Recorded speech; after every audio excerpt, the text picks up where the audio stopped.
দয়ায় নিজ মায়ায় আমাকে আপনাকে আল্লাহ রাব্বুল আলামিন মানব জাতির করে জন্ম দিয়েছে। আল্লাহ ইচ্ছা করলে আমাদেরকে গরু ছাগল বানাইও পাঠাইতে পারতেন। আল্লাহ ইচ্ছা করলে আমাদেরকে বন জঙ্গলের কোনো প্রাণী বানাইয়া পাঠাইতে পারতেন, কিন্তু তা না করে আমাদেরকে স্ব ইচ্ছায় দুনিয়ার সবচাইতে শ্রেষ্ঠ জাতি মানব জাতি বানাইয়া পৃথিবীতে পাঠাইছে। মানব জাতির মধ্যে আরেকটা জাতি হইল ইমানদার জাতি। সব মানব জাতিরাই শ্রেষ্ঠ নয়, বরঞ্চ মানব জাতির মধ্যে আরেক প্রকার জাতি হচ্ছে যারা কলেমা পড়ে মুসলমান হয়েছে, যারা আল্লাহর একত্ববাদকে স্বীকার করে নিয়েছে, যারা তাওহীদের বিশ্বাসী। দুনিয়াতে মানব জাতির মধ্যে এরাই সবচাইতে শ্রেষ্ঠ। আল্লাহ রাব্বুল আলামিন আপনাকে আমাকে দুনিয়ার মধ্যে সবচাইতে মানব জাতির মধ্যে শ্রেষ্ঠ জাতি মুসলমানের ঘরে, তাওহীদের বিশ্বাসীর ঘরে, ইমানদারের ঘরে আমাকে আল্লাহ জন্ম দিয়েছেন। আল্লাহ ইচ্ছা করলে আমাকে আপনাকে ইহুদির ঘরেও জন্ম দিতে পারতেন। আল্লাহ চাইলে আপনাকে আমাকে হিন্দুর ঘরেও জন্ম দিতে পারতেন। আল্লাহ চাইলে আমাকে আপনাকে আল্লাহ বেঈমানের কোনো এক জাতির ঘরেও জন্ম দিতে পারতেন। কিন্তু কোনোদিন আমরা আল্লাহর কাছে চাই নাই আল্লাহ আমাকে তুমি মুসলমানের ঘরে জন্ম দাও। কোনোদিন আল্লাহর কাছে আমরা চাই নাই আল্লাহ ইমানদারের ঘরে জন্ম দাও। না চাওয়ার আগেই আল্লাহ এহসান করে দয়া করে আমাকে আপনাকে আল্লাহ ইমানদারের ঘরে জন্ম দিয়া বহুত বড় এহসান এবং দয়া করেছে। মানব জাতির মধ্যে সব মানুষরা এক নয়। মানুষের ঘরে জন্ম নিলেই সব মানুষরা শ্রেষ্ঠ হয়ে যায় না, বরঞ্চ মানব জাতির মধ্যে তিনটা গুণ থাকতে হবে। যে গুণ থাকলে পরে ওই মানব জাতির মধ্যে শ্রেষ্ঠ হবে, আশরাফুল মাখলুকাত হবে। মানুষ শ্রেষ্ঠ হওয়ার জন্য তিনটা গুণ আল্লাহ মানব জাতিকে দিয়েছে, তিনটা অঙ্গ আল্লাহ মানব জাতিকে দিয়েছে।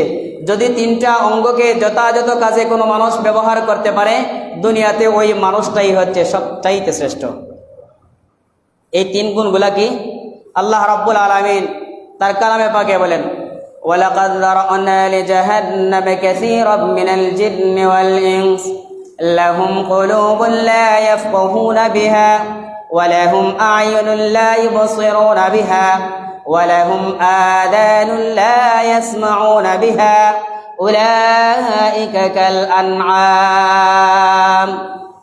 আল্লাহ রাব্বুল আলামিন বলেন, আমি মানব এবং দানবের জন্য জাহান্নামকে সৃষ্টি করে রেখেছি, কারণ মানব জাতি এবং দানব জাতিকে আমি আল্লাহ তিনটা অঙ্গ দিয়েছি। ওই তিন অঙ্গ তারা যথাযথ কাজে ব্যবহার করে না। লাহুম কুলুবুন লা ইয়াফকাহুনা বিহা, এক নম্বরের অঙ্গ আমি আল্লাহ মানব এবং দানব জাতিকে অন্তর দিয়েছি, বিবেক শক্তি দিয়েছি, কিন্তু ওই অন্তর এবং বিবেক শক্তি দিয়া ভালো কাজে ব্যবহার করে না।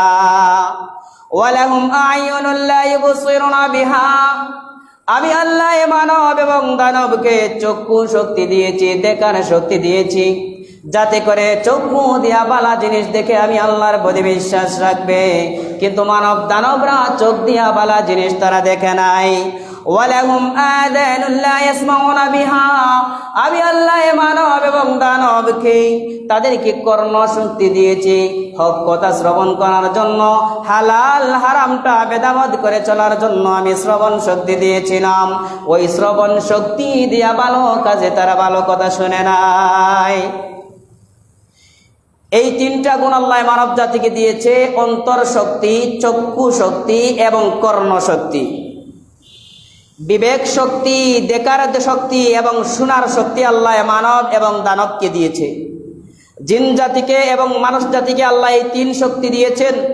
এই তিন শক্তি যারা যথাযথ কাজে ব্যবহার করবে এরাই হচ্ছে আশরাফুল মাখলুকাত। এই তিন গুণ যারা সঠিক কাজে ব্যবহার করবে না, এরা হচ্ছে চারপায়া জানোয়ারের মতো। এটা আমার কথা নয়, আল্লাহ বলেন উলাইকা কাল আন'আম। যারা এই তিনটা অঙ্গ সঠিক কাজে ব্যবহার করে নাই, এরা চারপায়া জানোয়ারের মতো। যেভাবে চারপায়া জানোয়ারের চক্ষু আছে, চারপায়া জানোয়ারের কান আছে, চারপায়া জানোয়ারের আল্লাহ বিবেক শক্তিও আল্লাহ তারে দিছে।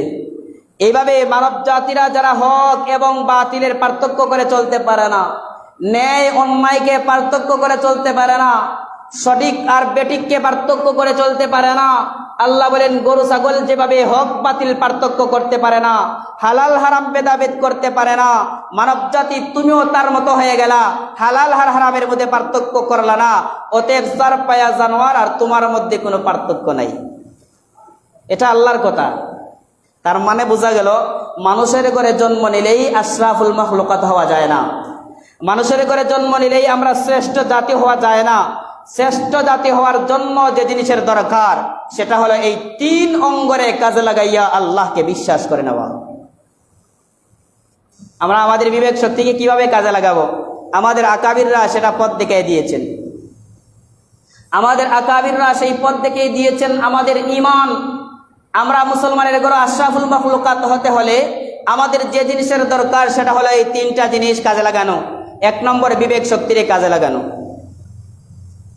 ইমাম রাজি রাহিমাহুল্লাহকে জিজ্ঞেস করা হয়েছিল, তুমি আল্লাহকে কিভাবে পাইছো?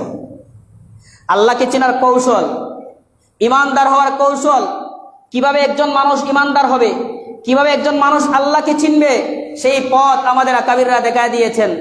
ইমাম রাজি রাহিমাহুল্লাহ ওনাকে জিজ্ঞেস করা হইল, আপনি এত বড় আল্লাহর ওলি হয়েছেন, এত বড় একজন মুফাসসির হয়েছেন, আপনি আল্লাহকে চিনলেন কিভাবে? আপনি আল্লাহকে কিভাবে চিনলেন?